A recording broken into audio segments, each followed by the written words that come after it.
So when we think of the United States, we have to think of ourselves as part of a story.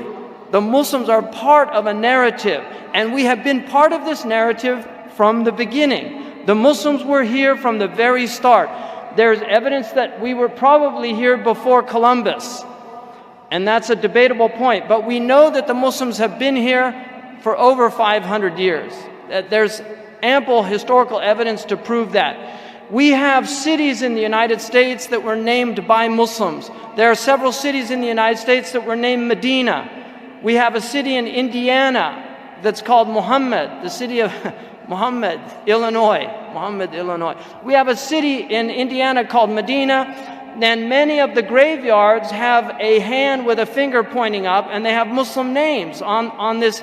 And these are Turkish and Arabs that came to that city and founded that city and named it after Medina. We have a city that was first named Mecca, and then they changed it to Medina.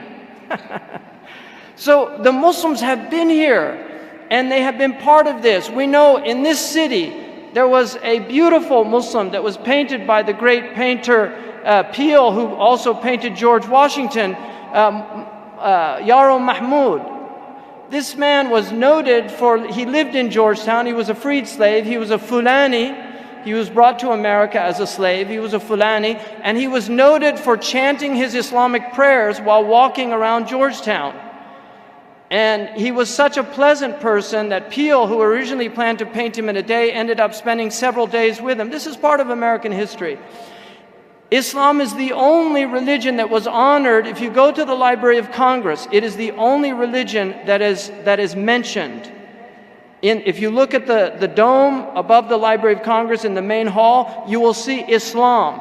All of the other names are names of civilizations, but Islam was singled out because of its contribution to human knowledge. And this is really important for us to remember.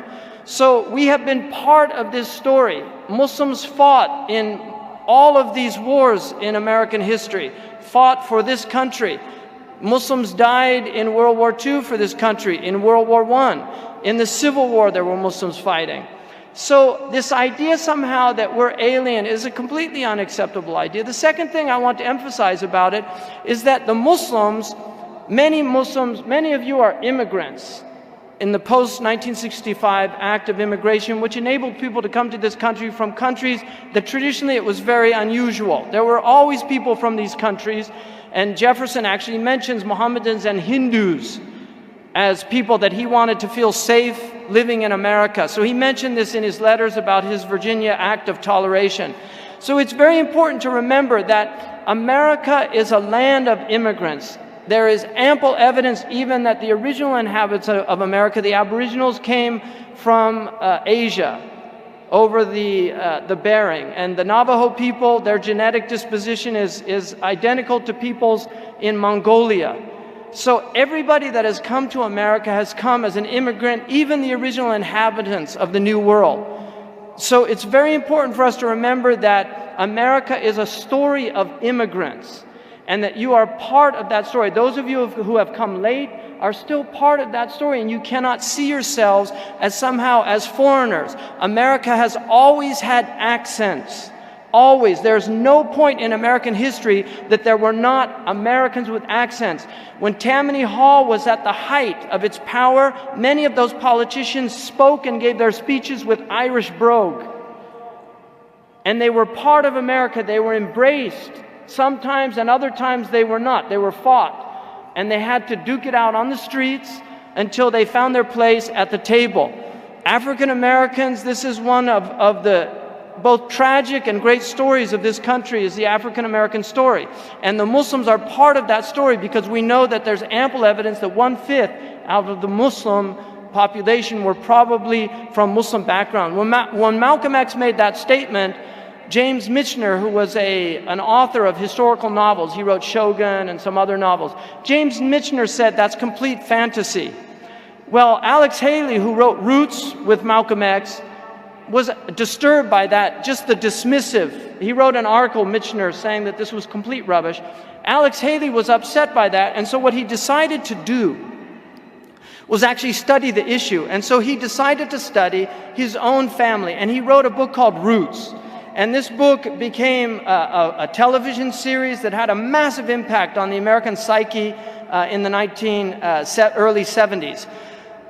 What he found out was that his own ancestor, and this is really a type of providential act as far as I'm concerned, his own ancestor, Kunta Kinte, was a Muslim.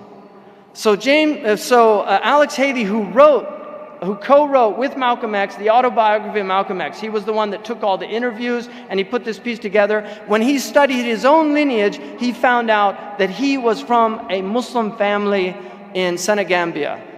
This is an extraordinary aspect. So we have many, many people here who are African Americans who have Muslim ancestors flowing in their blood. Many of the Irish Americans have African American blood also.